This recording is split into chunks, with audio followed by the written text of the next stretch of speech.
La Lega Nord, riunita in congresso, sceglie Eric Pretto come nuovo segretario provinciale. Comincia la lunga corsa del Carroccio vicentino verso le elezioni comunali del 2018.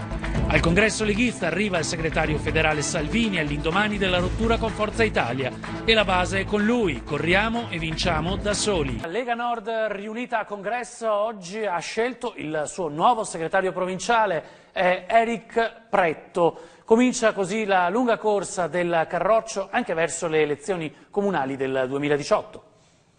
Il nuovo segretario provinciale di Vicenza della Lega Nord è Eric Pretto, il 32enne consigliere di opposizione a Marano Vicentino. Ha vinto per meno di 40 voti la sfida contro Milena Cecchetto, il sindaco di Montecchio Maggiore. 465 i votanti, 243 voti al nuovo segretario e 206 al primo cittadino del Carroccio. Si parte sicuramente dall'esperienza del referendum che abbiamo appena fatto per il no referendum costituzionale. Ci sarà una nuova campagna a breve, sarà per il referendum per l'autonomia del Veneto. Ora c'è una provincia da guidare, in vista alle elezioni e il grande appuntamento con le amministrative del capoluogo del 2018. I congressi sono sempre un momento di confronto, c'erano due ottimi candidati, se lavoreranno l'uno al fianco dell'altro con le centinaia di militanti e di volontari, io penso che Vicenza potrà essere, se non la prima, una fra le prime province leghiste di tutta Italia. Una collaborazione caldeggiata anche da Milena Cecchetto. L'avevo detto, siamo tutti e due bravi, siamo due giovani, quindi comunque il cambiamento per la Lega, ha vinto lui, sono felice perché comunque lo stimo,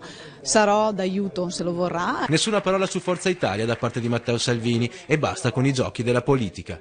A me interessa quello che serve al Veneto e all'Italia. Menate sulla legge elettorale e sulle alleanze non ne voglio più fare, non ne voglio più sentire. Dunque in questo fine settimana Matteo Salvini ha rotto, almeno per quanto riguarda in Veneto, con Forza Italia, però poi dice non voglio sentir parlare di alleanza e di vecchi giochi della politica.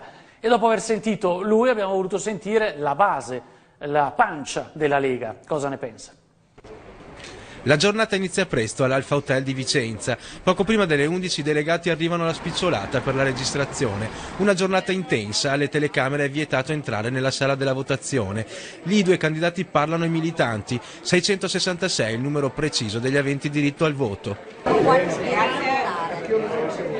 Presto la hall dell'hotel si riempie e tutti hanno già le idee chiare, così come è chiaro quale dovrà essere il futuro della Lega di Vicenza. Il nuovo segretario dovrà avere un occhio di riguardo verso i militanti. Dal nuovo segretario un po' di innovazione, una nuova spinta per questa Lega che sicuramente ha un grande futuro davanti. Più coesione all'interno della Lega, maggiore coinvolgimento dei militanti e idee innovative. Come del nuovo segretario aspetto che ci sia un rilancio della Lega Nord di Vicenza in grande stile, poi dobbiamo compattare più il movimento insieme a tutti i militanti e i sostenitori. Ora che la partita per la guida della Lega Vicentina è chiusa, i militanti del Carroccio pensano alle prossime elezioni nel capoluogo. Sì, perché per i fedelissimi la parola d'ordine è andare da soli. Con Forza Italia, secondo la base, non ci deve essere più nessun dialogo.